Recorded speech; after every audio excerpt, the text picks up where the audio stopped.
Assalamualaikum warahmatullahi wabarakatuh. Perkenalkan, nama saya Sriwana Vitasari dari absen 34. Yang terhormat Ibu Irna selaku guru mata pelajaran PPKN.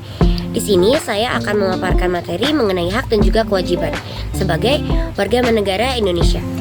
Sebagaimana yang kita tahu, hak merupakan sesuatu hal yang kita dapat secara kodrati karena kita telah hidup di dunia ini. Sedangkan kewajiban merupakan sesuatu hal yang wajib kita lakukan karena kita telah mendapatkan hak-hak tersebut. Oke, jadi di sini saya akan menjelaskan dan memaparkan mengenai hak terlebih dahulu. Di sini saya mengambil contoh pada pasal 28E pada Undang-Undang Dasar 1945, yang dimana di situ membahas mengenai hak kebebasan dalam berpendapat dan juga berekspresi. Kebebasan berpendapat dan berekspresi merupakan salah satu aspek penting dalam demokrasi.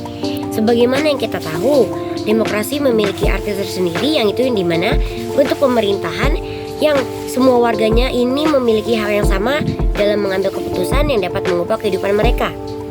Dalam kehidupan berbangsa, bermasyarakat, dan juga bernegara yang demokratis, kemerdekaan dalam mengutarakan pendapat maupun berekspresi sesuai hati nurani kita merupakan hak yang sangat hakiki yang diperlukan untuk semua orang untuk menegakkan keadilan, memajukan kesejahteraan umum, dan juga mencerdaskan kehidupan bangsa. Kebebasan berpendapat dan berekspresi berlaku untuk semua jenis ide dan untuk siapapun bagi siapapun, asal disertai dengan tanggung jawabnya masing-masing.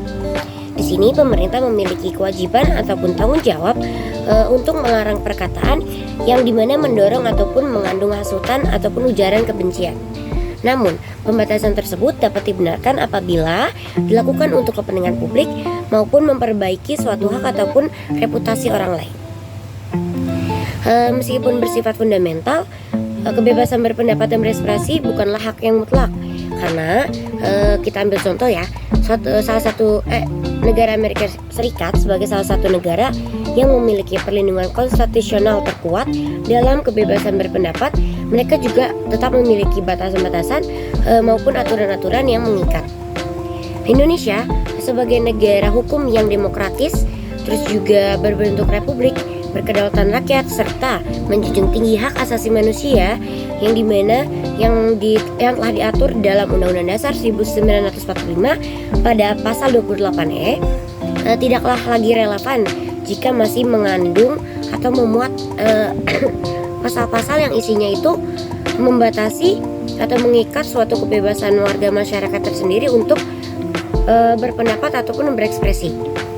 Maka dari itu, sehingga dalam RUU KUH pidana tidak lagi terdapat pasal-pasal yang melarang kebebasan dalam berpendapat.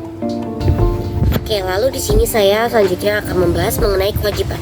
Contoh yang saya ambil di sini yaitu kewajiban untuk menghormati hak asasi orang lain, yang dimana tercantum dalam Undang-Undang Dasar 1945, tepatnya pada pasal 28J ayat 1. Sebagaimana yang kita tahu, hak asasi manusia merupakan hak dasar yang secara kodrati telah melekat pada diri kita sendiri, yang bersifat universal dan juga langgeng. Oleh karena itu, hak tersebut juga harus dipenuhi, harus ditegakkan, tidak boleh dikurangi, tidak boleh dilebih-lebihkan, ataupun tidak dapat dirampas oleh siapapun. Dengan demikian, kebebasan seseorang dibatasi oleh hak asasi orang lain. Oleh karena itu, kita semua wajib mengemban dan juga mengakui maupun menghormati hak asasi orang lain. Semua kewajiban tersebut juga berlaku untuk semua organisasi dan juga tataran manapun, terutama bagi negara dan juga pemerintah. Maka dari itu, negara dan pemerintah ini memiliki tanggung jawab untuk menghormati, menghargai, melindungi, serta menjamin hak asasi warga negaranya serta penduduknya tanpa terdapat diskriminasi sedikit pun. Oke, baik, cukup sekian hasil pemaparan materi saya mengenai hak dan juga kewajiban kita sebagai warga negara Indonesia. Mohon dimaafkan jika ada salah kata maupun kata demi kata. Kurang lebihnya mohon maaf. Wassalamualaikum warahmatullahi wabarakatuh.